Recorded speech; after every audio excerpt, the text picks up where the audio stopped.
Jai Sri Krishna. This video is for Gita Olympiad 2025. Om Shri Paramatmane Namaha. अथ सप्तदशोऽध्यायः.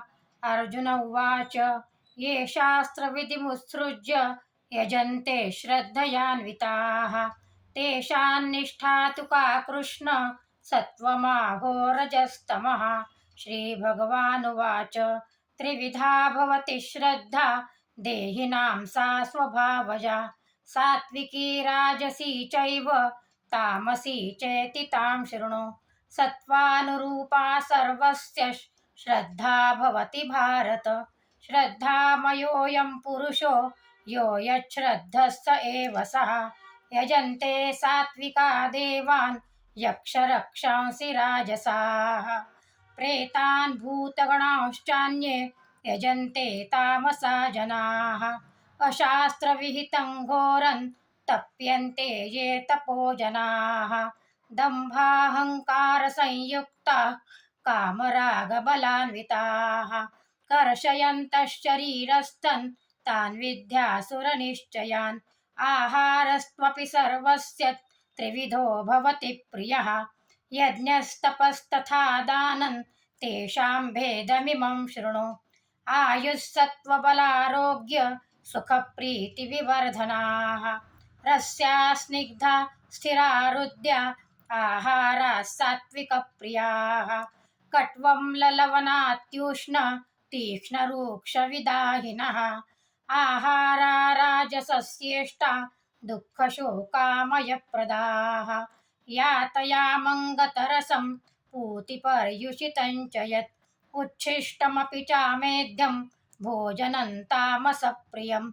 अफलाकाङ्क्षिभिर्युज्ञो विधिदृष्टो य युज्यते यष्टव्यमेवेति मनः समाधाय स सात्विकाः. अभिसन्धाय तु फलं दम्भार्थमपि चैव यत् युज्यते भरतश्रेष्ठ तं यज्ञं विद्धि राजसं. विधिहीनमसृष्टान्नं मन्त्रहीनमदक्षिणम्. श्रद्धाविरहितं यज्ञं तामसं परिचक्षते. देवद्विजगुरुप्राज्ञ पूजनं शौचमार्जवम्. ब्रह्मचर्यमहिंसा च शारीरं तप उच्यते. अनुद्वेगकरं वाक्यं सत्यं प्रियहितं च यत् स्वाध्यायाभ्यसनं चैव वाङ्मयं तप उच्यते. मनःप्रसादः सौम्यत्वं मौनमात्मविनिग्रहः. भावसंशुद्धिरित्येतत् तपोमानसमुच्यते. श्रद्धया परया तप्तं तपस्तत्त्रिविधं नरैः. अफलाकाङ्क्षिभिर्युक्तैः सात्विकं परिचक्षते. सत्कारमानपूजार्थं तपोदम्भेन चैव यत् क्रियते तदिह प्रोक्तं राजसञ्चलमध्रुवम्. मूढग्राहेणात्मनो यत् पीडया क्रियते तपः परस्योत्सादनार्थं वा तत्तामसमुदाहृतं. दातव्यमिति यद्दानं दीयतेऽनुपकारिणे. देशे काले च पात्रे च तद्दानं सात्विकं श्रुतं.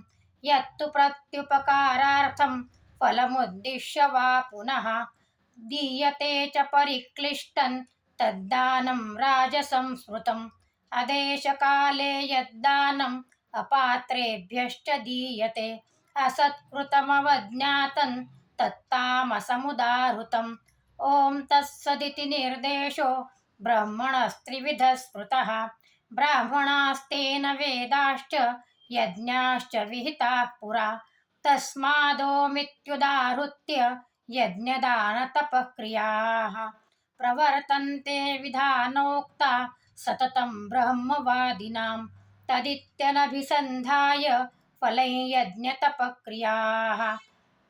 दानक्रियाश्च विविधाः क्रियन्ते मोक्षकाङ्क्षिभिः. सद्भावे साधुभावे च सदित्येतत् प्रयुज्यते. प्रशस्ते कर्मणि तथा सच्छब्दः पार्थयुज्यते. यज्ञे तपसि दाने च स्थितिः सदिति चोच्यते. कर्म चैव तदर्थीयं सदित्येवाभिधीयते.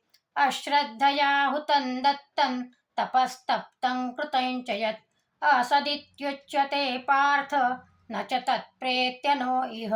ॐ तत्सदिति श्रीमद्भगवद्गीतासु उपनिषत्सु ब्रह्मविद्यायां योगशास्त्रे श्रीकृष्णार्जुनसंवादे श्रद्धात्रयविभागयोगो नाम सप्तदशोऽध्यायः। ॐ श्रीकृष्णार्पणमस्तु।